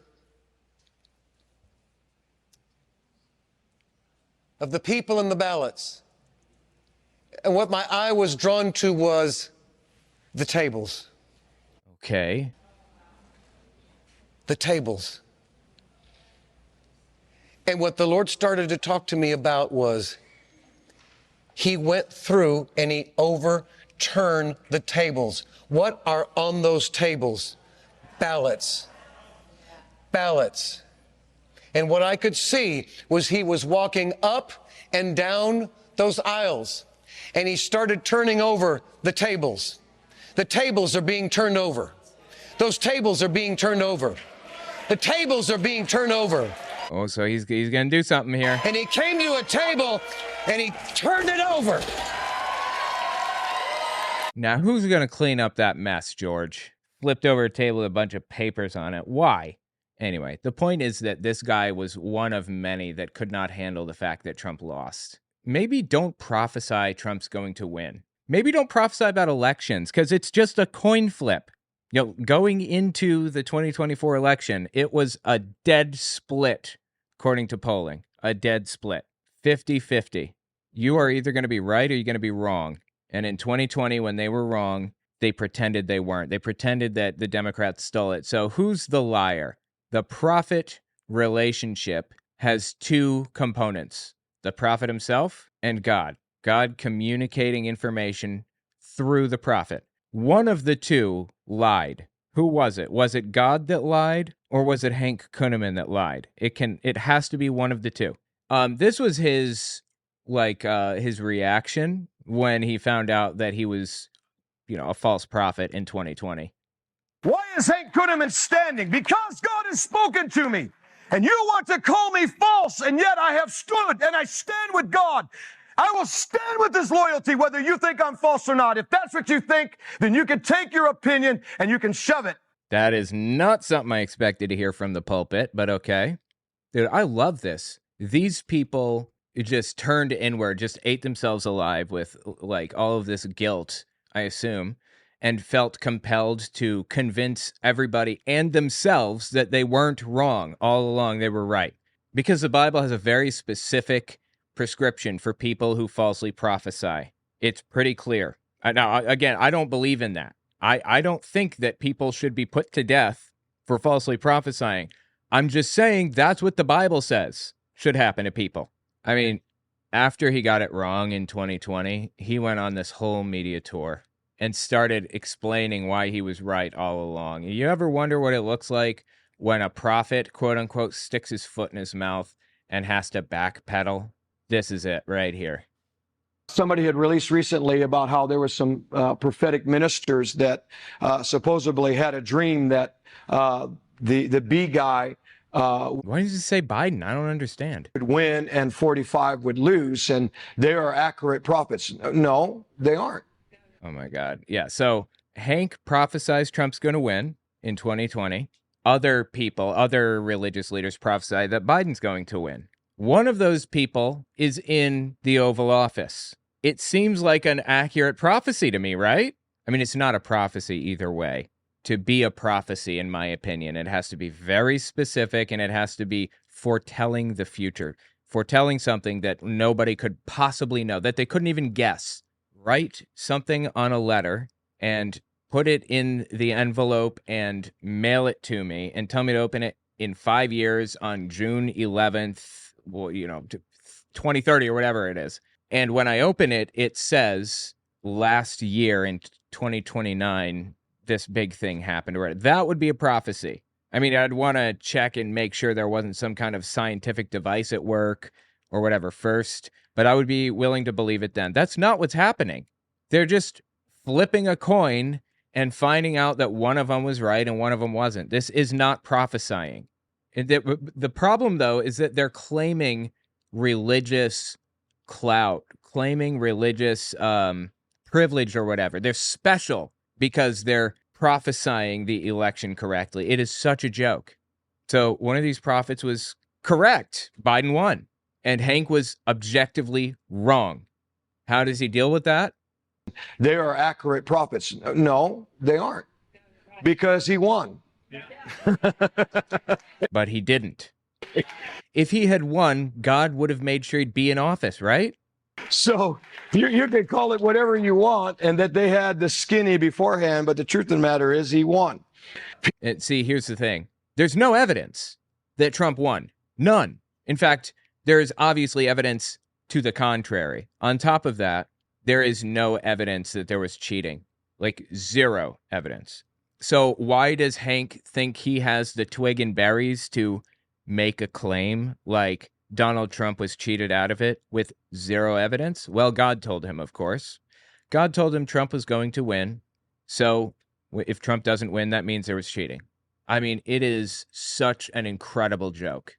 People who think that this election fraud is going to go away and that President Trump is going to go away, you don't understand that part of the visitation, this isn't worship, this isn't nationalism, this isn't an idolatry. Yeah, it kind of is all of those things, but all right. It is God's agenda and desire to use a man and an administration as part of his visitation to bless the church, to give the church religious liberties and freedoms for the greatest harvest. Look, people giving him a standing ovation for this stupid. Are you listening?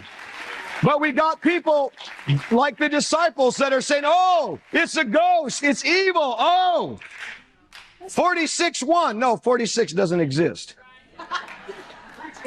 I don't know why they keep saying that. 46, like Biden doesn't exist. They keep saying that. These prophets, like Hank Kunneman, Robin Bullock says it all the time. Why?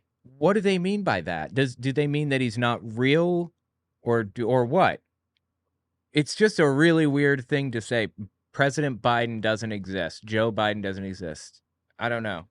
I mean, these are QAnoners, like full-blown QAnoners. So it would not surprise me at all to find that these people, like Hank, think that Biden's really a clone or some other thing.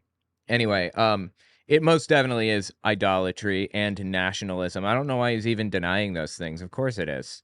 What was it? Worship? It isn't worship. It isn't worship. This isn't nationalism. This isn't an idolatry. Yes, it is. Why is he even pretending otherwise?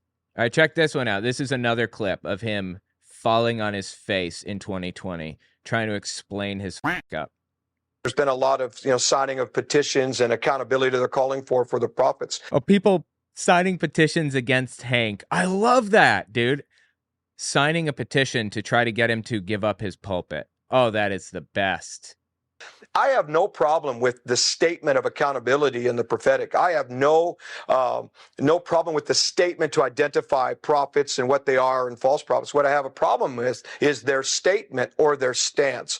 A lot of times people, they're standing, it's amazing. Nobody wrote a letter and thanked me for all the years that I prophesied the other presidents and even President Trump. And no, but soon as...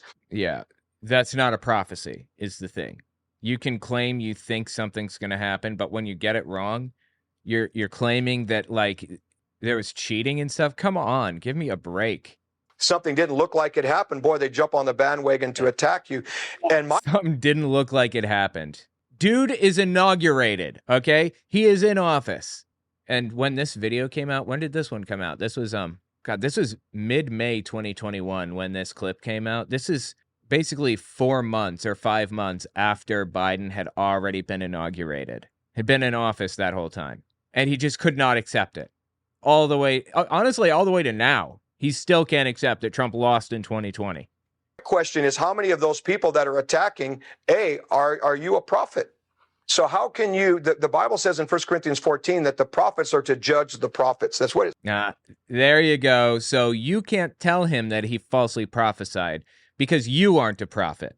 He has this whole bizarre hierarchy about prophets. He calls himself like a fivefold prophet or some where he thinks that God anointed him to prophesy over the whole country, but some prophets are only allowed to prophesy about like their local government or some other thing. It's just insane.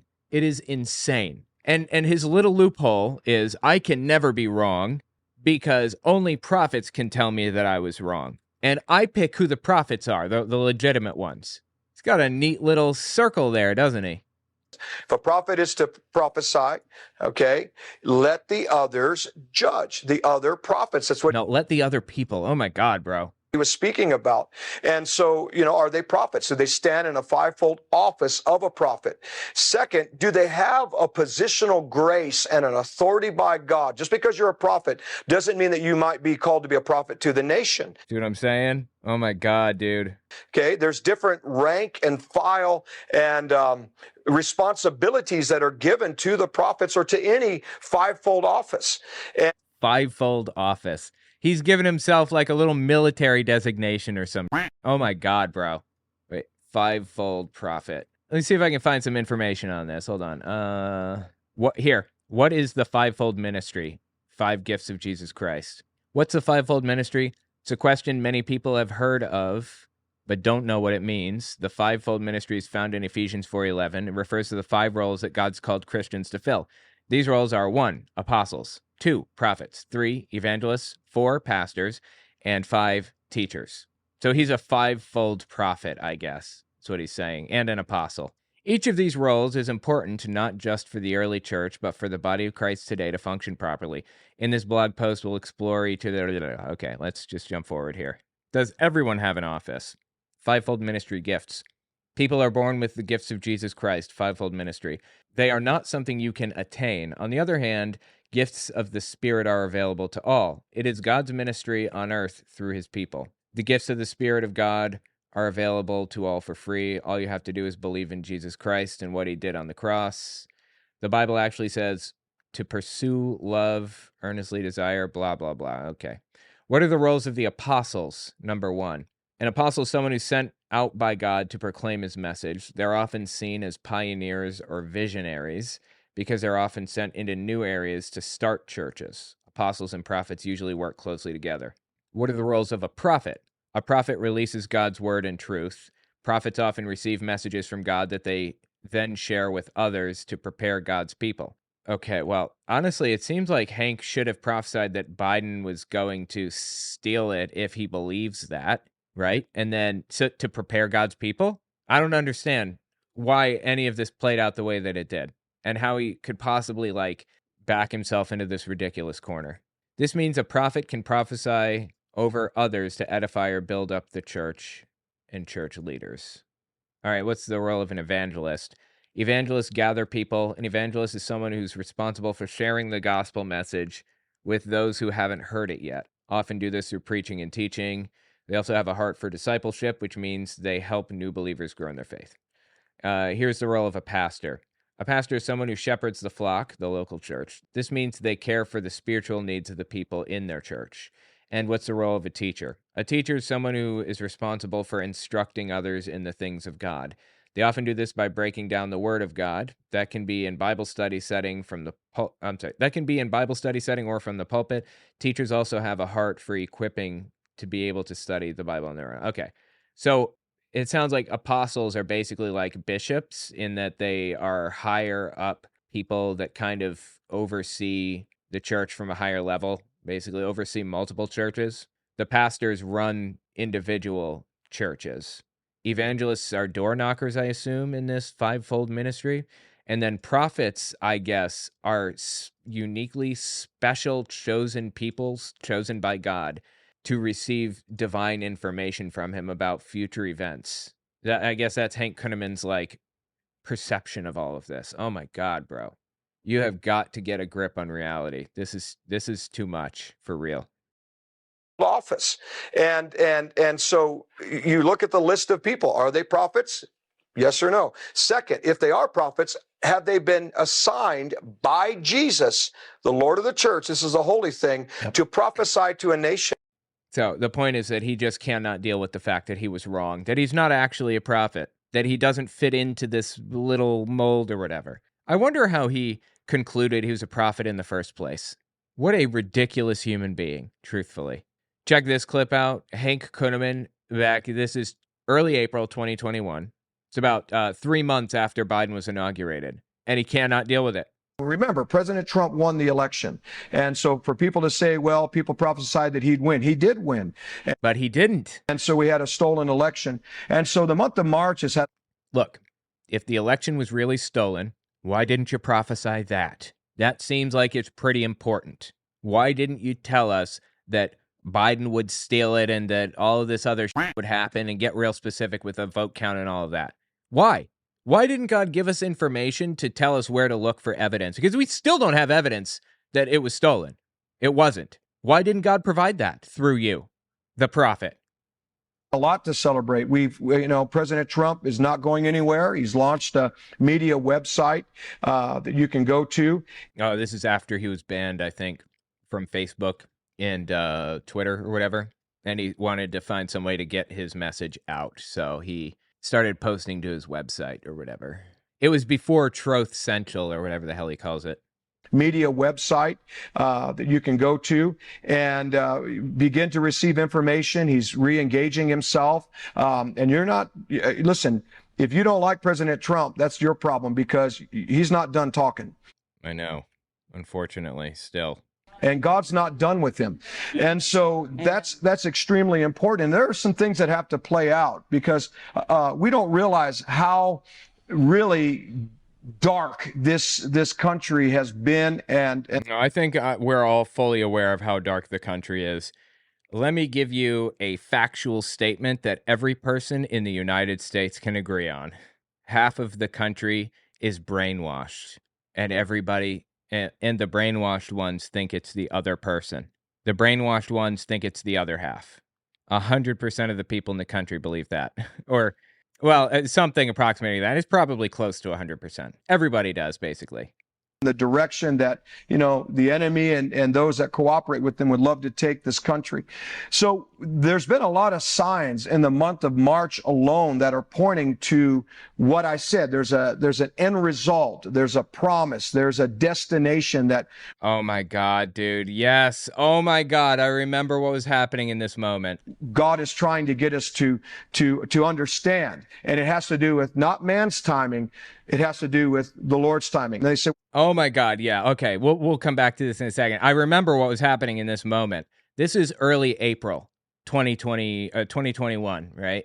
QAnon is kind of like a sovereign citizen cult, like a weird belief system about sovereign citizens where they think that they have all kinds of pseudo-legal BS that they believe in. Anyway, there's a QAnon belief that after the Union and the Confederacy split, when they rejoined in 1865, they didn't rejoin into the government of the United States. They rejoined into the corporation of the United States.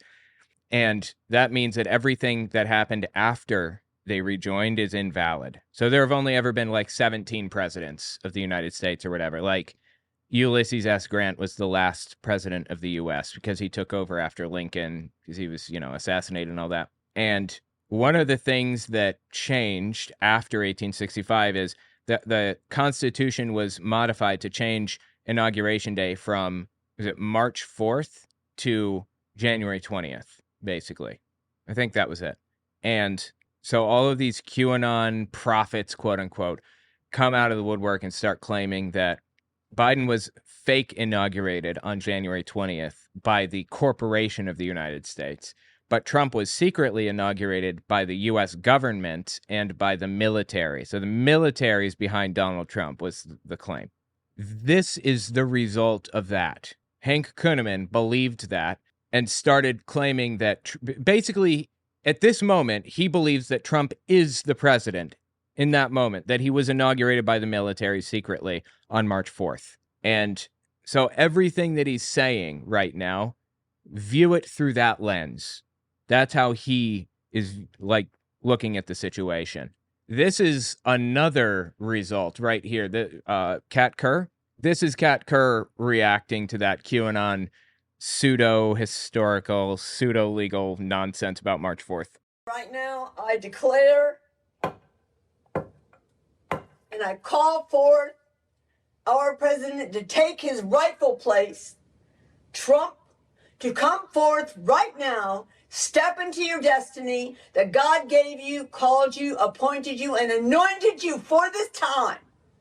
This came out early March. She was basically instructing Trump to take the crown as the leader of the United States, appointed by the military secretly, and walk into the Oval Office and sit down at the Resolute desk. And God will supernaturally push everything out of the way to make sure that he can just sit down at that desk.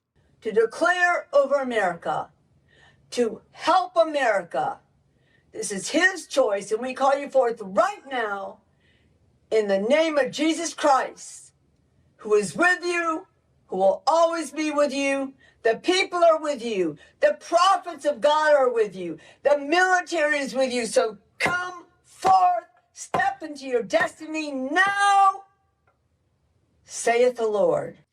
Yeah, that's another result. God, these are so entertaining. So that's the perspective that he's viewing this from right now. Those are the glasses he's wearing, if you will. Now, just listen to a little bit more of this clip of him. This country has been and the direction that, the enemy and those that cooperate with them would love to take this country. So there's been a lot of signs in the month of March alone that are month of March, you catching that?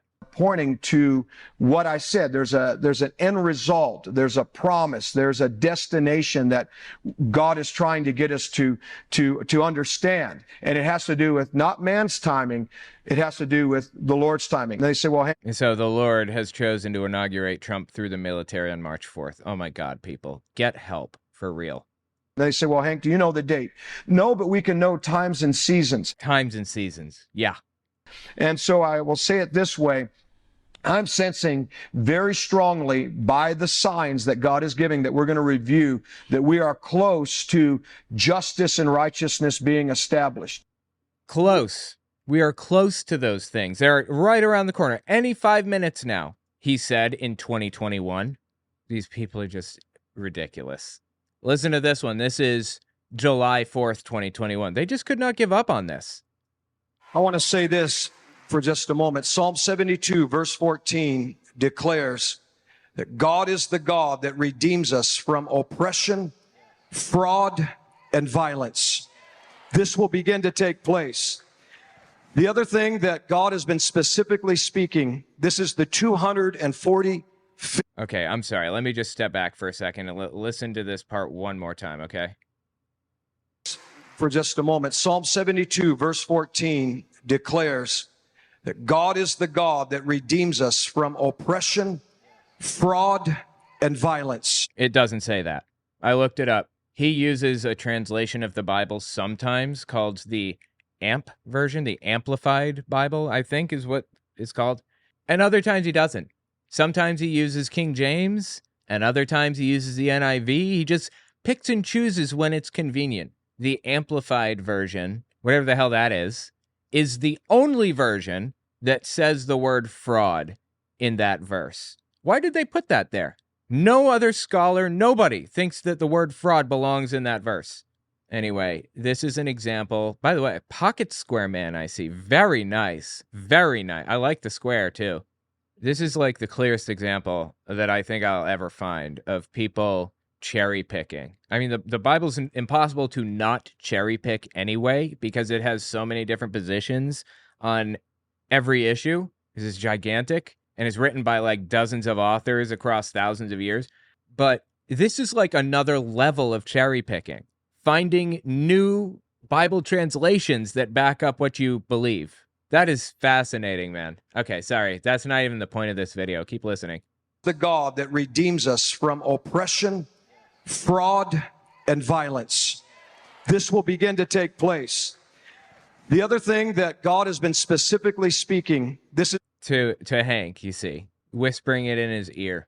The 245th year of America's reign. And I believe it represents 2 more terms for 45.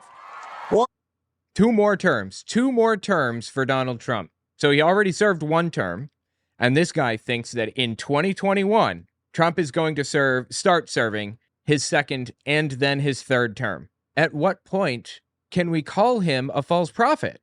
Is he real with this? Can we really not call him a false prophet? We're not qualified to say, hey, you lied. That whole thing was completely made up. Are we not allowed to do that? Or 2 terms for 45. Oh my God, bro. These people are shameless. They are shameless liars. And they've found a neat little loophole so that you can't criticize them. And if you do criticize them, they say this. I have stood and I stand with God. I will stand with his loyalty, whether you think I'm false or not. If that's what you think, then you can take your opinion and you can shove it. Anyway, let me know what you think about these people in the comments. I'm honestly entertained as hell by how they react to this stupid nonsense. So, yeah, let me know what you think. Next up, some pastors endorsed Donald Trump leading up to the election. That's illegal, for the record. Let's talk about a couple of them, Kent Christmas and Gordon Klingenschmitt, and their absolutely warped perspective of society. We'll be right back. Don't forget to check out my Patreon. I just finished writing a book titled Was Hitler an Atheist? It talks about religions during the Third Reich and how they work together. Catholics, Jehovah's Witnesses, and Protestants. And I even address the lies told by the evangelical world about Bonhoeffer. It's on Audible and Amazon. This pastor on screen here is a guy named Kent Christmas, and he makes some wild claims. He's like a televangelist, claims he can cure incurable diseases like terminal illnesses and everything. And he endorsed Donald Trump in 2024, effectively. But he did it in the strangest way imaginable. Just listen to what he has to say here. This is directly before the 2024 election. And so on this election we're going into, you pull a lever for a change to the DNA. Change to the DNA. And altering 3-year-old babies. Where did he get this? The moment you pull that lever because you feel like that candidate will make your life more prosperous, you got to pay the price. Brother, what are you talking about? He thinks that Kamala Harris is going to, what? I guess he believes that people think Kamala Harris is going to make their lives better, but she's altering people's DNA? I'm assuming that's about the COVID vaccine, right? God, these people are insane. Just for the record, that's nonsense. That's not happening. That has never happened, okay? That's not how vaccines work. It is wild to me that this conspiracy theory spread as far as it has. You know what's even more wild? The left used to be the anti-vaxxers. It used to be like hippie types, you know, people who crunchy mommies or whatever, people that were anti-circumcision, correct position, by the way, you should not be in favor of that, and who believed in homeopathy and chiropractors and all this other, those people were usually the ones coming out against vaccines.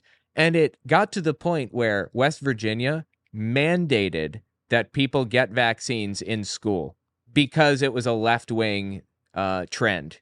The moment it turned right-wing, guess what? They reversed. Like, God, what do people reverse really quickly? Somebody help me here. There's a joke in here somewhere.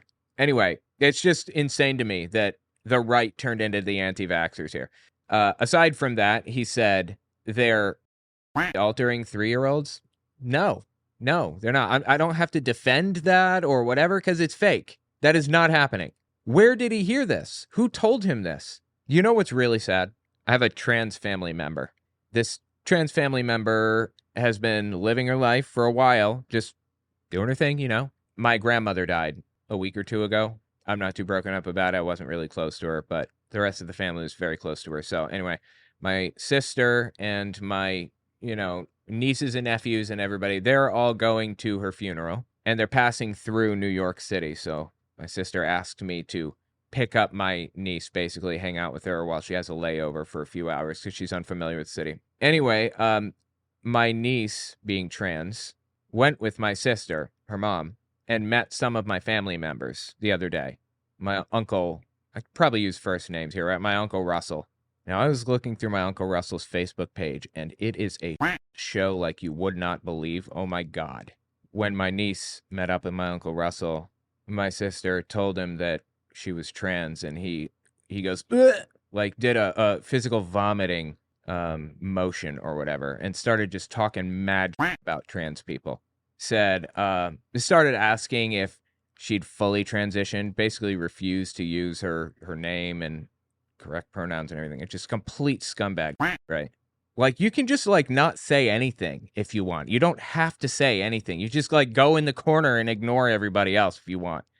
No, he chose to be a head. Anyway, that's neither here nor there. My mom is totally uninvolved in politics, at all, because she's a Jehovah's Witness, has nothing to do with any of it.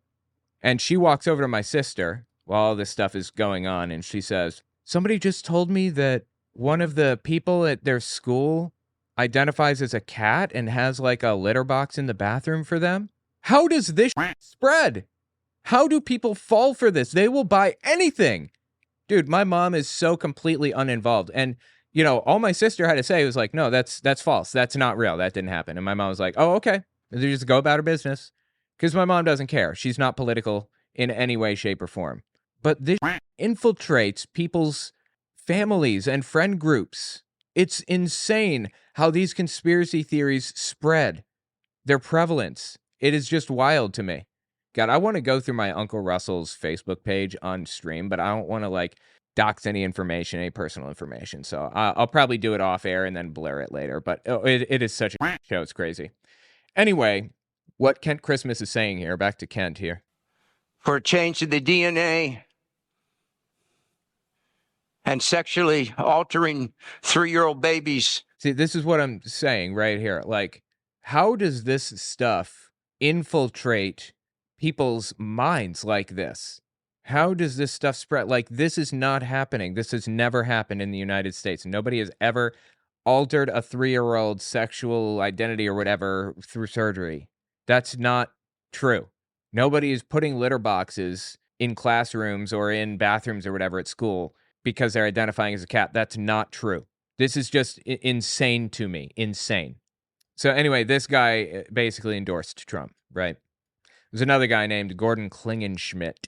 He used to be a military chaplain back in the day. He was also, I believe, a U.S. representative. He was a congressman. And, oh my God, this guy is just insane. He also effectively endorsed Trump. So I want to talk about these two pastors. This is a post from Klingenschmidt's Facebook page right here.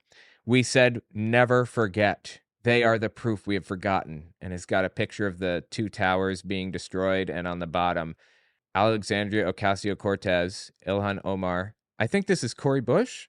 And then Rashida Tlaib, I think. Look, I suppose I kind of understand the point he's making with Rashida Tlaib and Ilhan Omar because they're Muslim. It's still a complete head thing to say and totally inaccurate. Grouping people into a group of people that you don't like simply based on the color of their skin. It's the definition of racism. But why are Alexandria Ocasio-Cortez and Cori Bush in there. I think that's Cori Bush. Why are they in there? They're not Muslim. They're just not white. Are you serious? Are you just putting anyone that's not white in this image? This is pure, unadulterated racism. So anyway, listen to Gordon not Gordon Klingen. I mean, Gordon Klingenschmitt, what I meant to say. Then we're going to hit a little bit more of Kent Christmas. I just want to lead you into who we're going to be talking about. So we'll hit Christmas in a minute, and then we'll hit more of Gordon Klingenschmitt. Just listen to what Klingenschmitt says here. I'm going to call him Gordy. If you're following Satan, you're probably for abortion, and you're probably for Harris. In fact, they've also polled agnostics and atheists and found 75 to 80% of agnostics and atheists are supporting Kamala Harris. I don't know if that's true, but okay. Well, I don't know. What's the point? Do you know that 100% of the Nazis drank water? That's scary. And you need to stop drinking water ASAP. Apple juice only. Which camp are you in? You in the water drinkers or the apple juice drinkers? You don't want to be a Nazi, do you? We discern the spirit of Satan inside of those agnostics and atheists and Satanists who are supporting abortion and the leftist candidate. Oh my God, dude. It's so stupid. Well, it seems like that's a clear endorsement, right? For the record, the Johnson Amendment says in U.S. tax code, you are not allowed to endorse or oppose any political candidate or campaign or party. I believe it says party also. Not allowed to do that. Or you have to pay your taxes like everybody else. That's all. Is he going to lose his tax exempt status? Of course not. Of course not. Both of them are televangelists and rich. And as we know, the rich are exempt from the law. So let's jump back to Kent Christmas, and then we'll hit more Gordy in a second. Listen to this clip from Kent Christmas. Just give you a feel for what kind of person this guy is. I make a commitment to you, says the Lord, that I will not let the evil. Oh, yeah, he claims to be a prophet of God, too. That I will not let the evil steal your midterm elections. 2022 claims God is giving you a message. There will be no thievery, no cheating, no whatever, and there will be a red wave in the 2022 midterms. That's what he's saying right now. Message from God to you through Kent.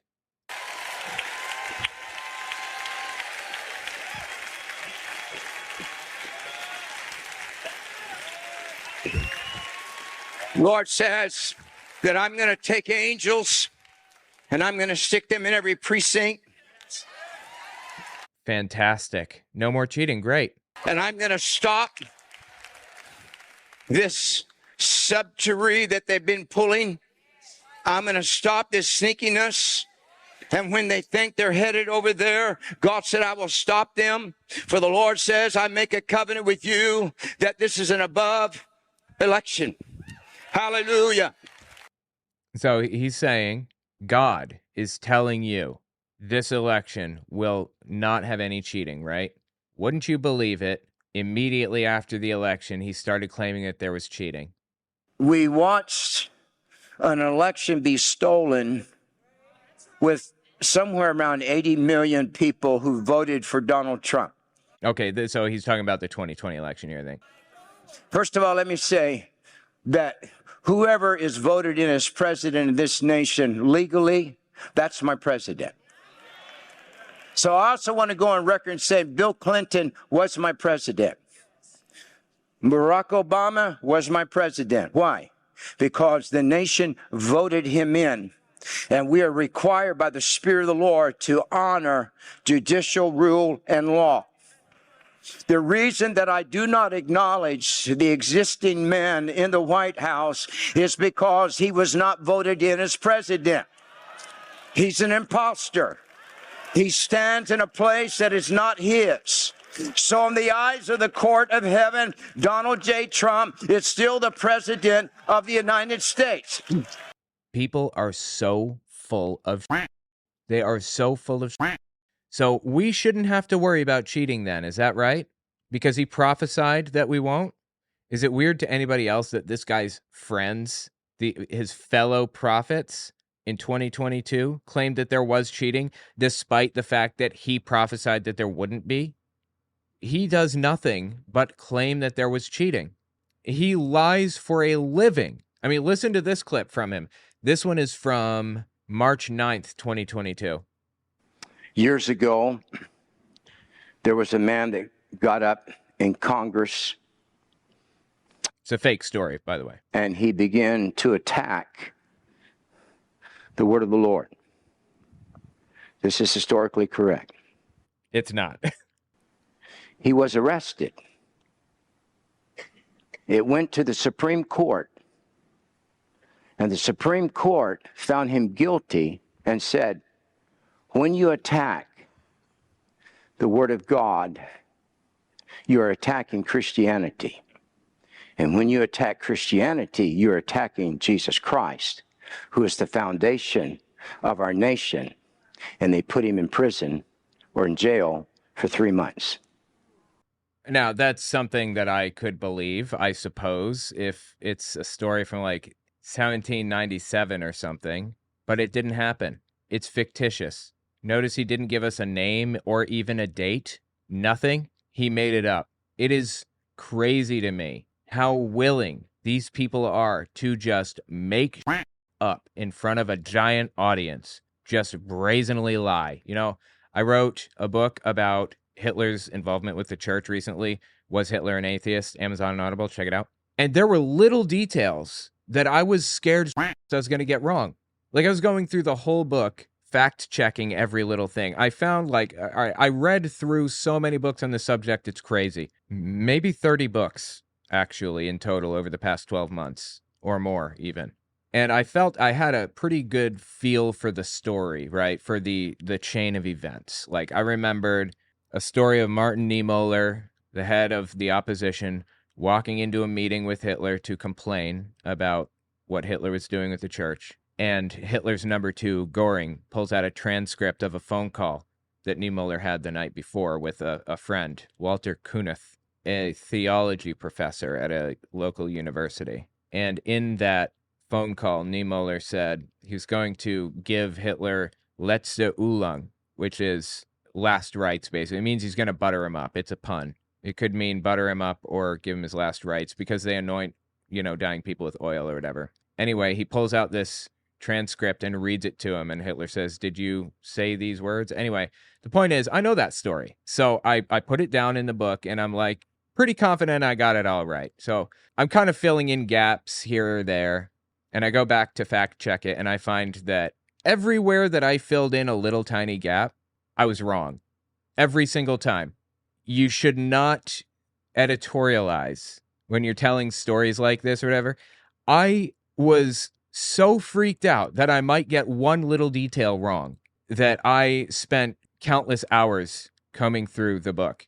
And this guy is out here flagrantly just lying. Just coming out here and making up. Not little details. Whole stories just fabricated out of the ether. It is wild to me that he can do this with a straight face. And he's called on his lies from time to time by his parishioners and stuff, by his congregation. And what's he do? Whatever. Okay. I don't care. It's just like, it's mind-blowing to me. So anyway, yeah, people just come out here and lie, is the point. Listen to this. Let's switch over to Gordon Klingenschmitt, Gordy, as I say.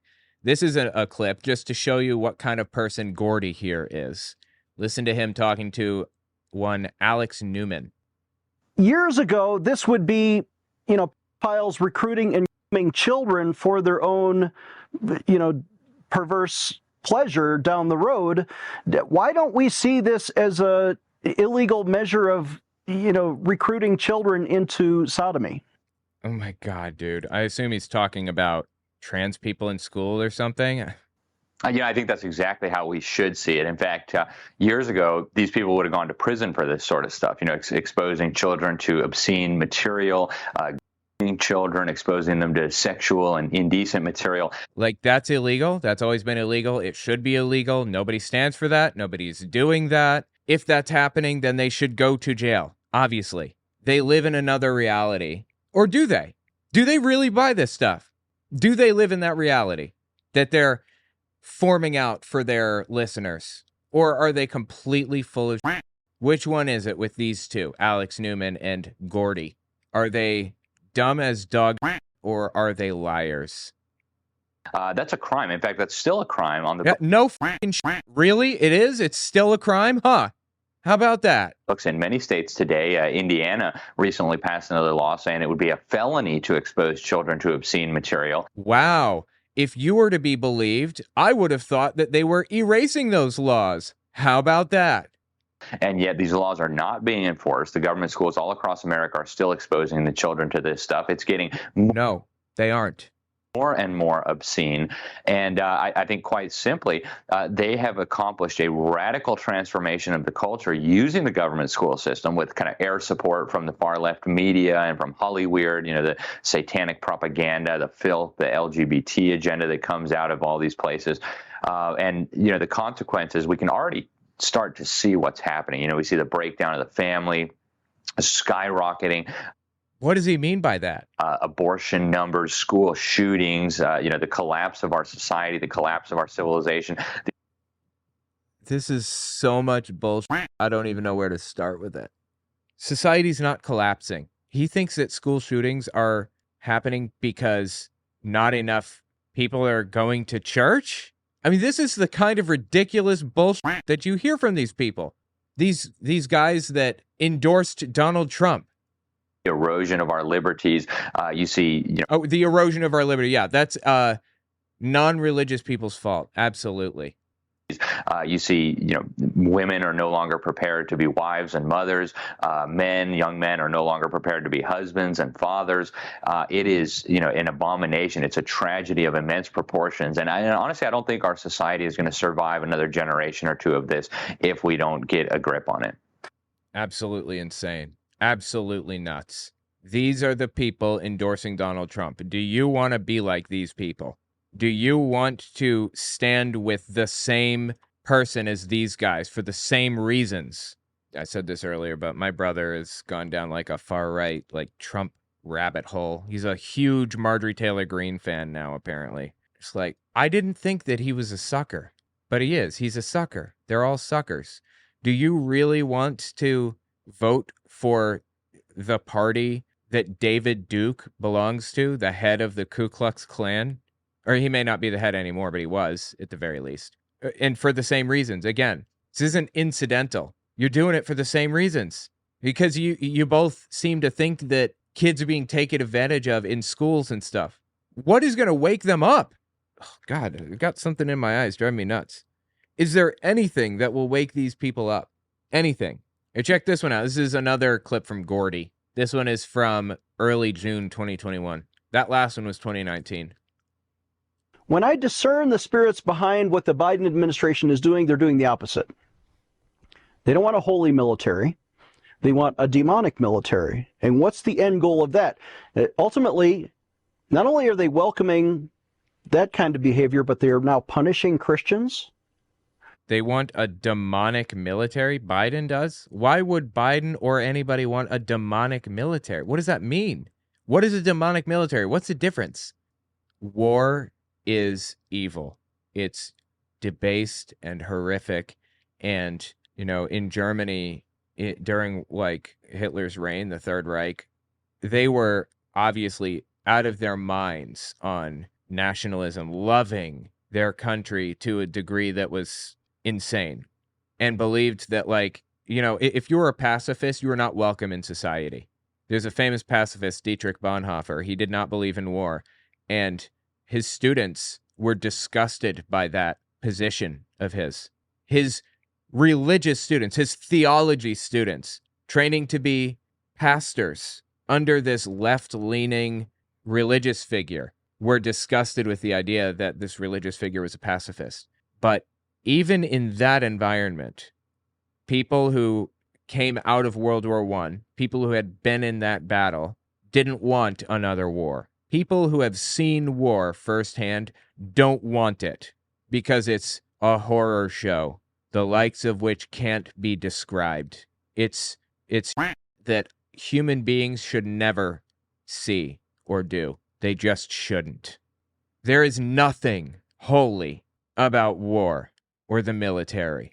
You think Jesus would be in favor of going to war with somebody, with some country or whatever?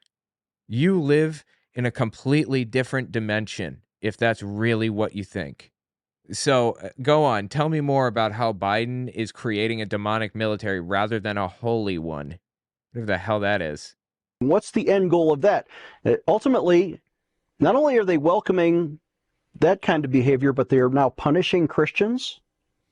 They are driving chaplains like Army Major Chaplain Andrew Calvert has now been given a letter of reprimand as a chaplain by a general officer to punish him for voicing a private opinion against transgenderism.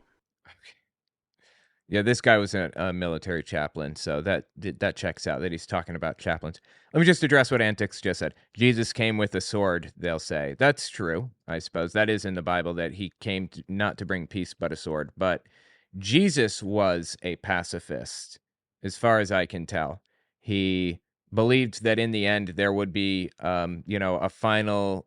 basically, he says there'd be wars and rumors of wars, and then the end will come, right? And the end is... according to Christian theology, depending on which denomination you believe, there's going to be like an Armageddon where God's going to throw fireballs to the ground and just take everybody out. But that's not a war exactly that God is going to like enlist God's people to fight, right?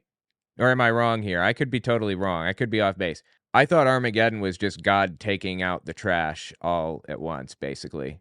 And there are going to be holy wars, I assume. But that's just part of prophecy. I don't get that Jesus endorsed that. Either way, the Old Testament does endorse that kind of insane war. There's a famous theologian named Marcion from, I think, between the years 200 and 500. I don't remember when exactly he was around, but he pointed out that the Old Testament and the New Testament were completely different from each other. Like, it was almost like they're two different gods entirely.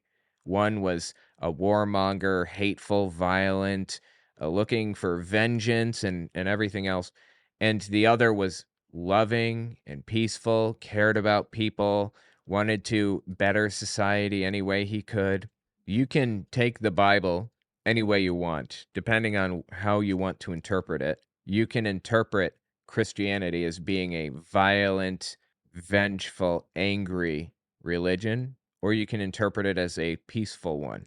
My personal Bible canon, I'm an atheist, so I couldn't possibly care less, but my interpretation of it basically follows Jesus' personality very closely. Like, I figure if you want to be a Christian, then you should want to be like Christ. And Christ said, turn the other cheek. Don't be hateful. Love your neighbor as yourself. Find ways to work things out. You don't need to be violent or hateful. That was Jesus' overall message. So anyway, that's my take on it. Anyway, keep listening here. Has now been given a letter of reprimand as a chaplain by a general officer to punish him for voicing a private opinion against transgenderism. Okay. I don't know this situation specifically, but if somebody voices a private opinion, there's nothing wrong with it. They're allowed to do that. They can voice any opinion they want privately. You don't get a letter of reprimand for privately voicing a private opinion. I would be willing to bet that this Army chaplain refused to see a trans person. You refused to worship with them or whatever because they're trans or because they're gay or whatever other thing. Army chaplains actually have to be multi-faith, not just Christian, not just Protestant, but like they have to cover Catholicism. They have to be able to do Baptist last rites and all this other stuff. In fact, they do Jewish services too. They have to be able to provide all of these services for everybody. And that means they have to be open-minded. Whether they believe in these Jewish practices is beside the point. They have to fulfill requests by Jewish soldiers, or they can't be a chaplain. So it sounds to me like this chaplain refused somebody. You can't do that. You're a chaplain. The only reason chaplains are allowed in the military in the first place is because people's rights are restricted, or their freedom of movement is restricted. It's the same in hospitals and in prisons, they're not free to like get up and walk out and go to a church of their own free will. So they send somebody with the soldiers, or they send somebody to the prison that can see to their religious needs or whatever. If the chaplain is not doing his job, then he doesn't belong in that position. So they are purging the Christians, and that demonic spirit... Wait, what are you talking about? They're purging the Christians. You're giving me one example of one guy who was supposedly reprimanded for not like praying for or with or whatever a trans person, and you think they're purging Christians from the military now? Now, you know what they did in Germany to purge Christians from the military? They sent pastors they didn't like into the military. They enlisted them as military chaplains, and then they sent them to the front lines, the most dangerous part of the fighting. It was called the Uriah Order. Something like 700 pastors or something out of the 2,000 that made up the confessing church, the opposition to Hitler. Something like 700 of them died or were arrested or whatever through the Uriah Order or whatever it is. That's what they do. If the military really wanted to take out Christians, they'd send them to the front lines, to the most dangerous area of fighting, whatever. They wouldn't reprimand them for not doing their job. Purging the Christians, and that demonic spirit of Antichrist is coming in to take over our military, ultimately for one reason, that when the devil controls the American military, the Antichrist can rise and take over the world. Oh my God, dude. So many conspiracy theories to pick apart. This is insane. Do you know that somebody wrote a biblical basis for war, a Christian nationalist manifesto? Oh, the cat got a little plushie. God, he loves plushies. It's crazy. Somebody named Matt Shea. He was a representative, I believe, in Washington State, and he was charged, I think, for giving information to terrorists. As a congressman, he got information on how they were fighting these terrorists, these domestic terrorists, and he told them the information so that they could, like, avoid law enforcement capture. As a representative, did that. That's crazy. And he's not in jail. He's not a congressman anymore, at least. Anyway, yeah, I mean, I've covered his biblical basis for war before. That's what it's called. I don't know where it is. Anyway, it's just some psychotic. It's like completely twisted around. It's like a new denomination of Christianity, a new interpretation. It's completely different from what it used to be. It's just wild. Anyway, these are the people that are endorsing Donald Trump. Do you want to be a part of this? Do you believe in what these people believe in? If not, why are you voting for scumbags? Tell me what you think in the comments. That's all I've got for you. If you like what I do and you want to see me continue to do it, don't forget to check me out on Patreon. I just finished writing a book titled Was Hitler an Atheist? It talks about religions during the Third Reich and how they work together. Catholics, Jehovah's Witnesses, and Protestants. And I even address the lies told by the evangelical world about Bonhoeffer. It's on Audible and Amazon. Okay, thanks for watching, guys.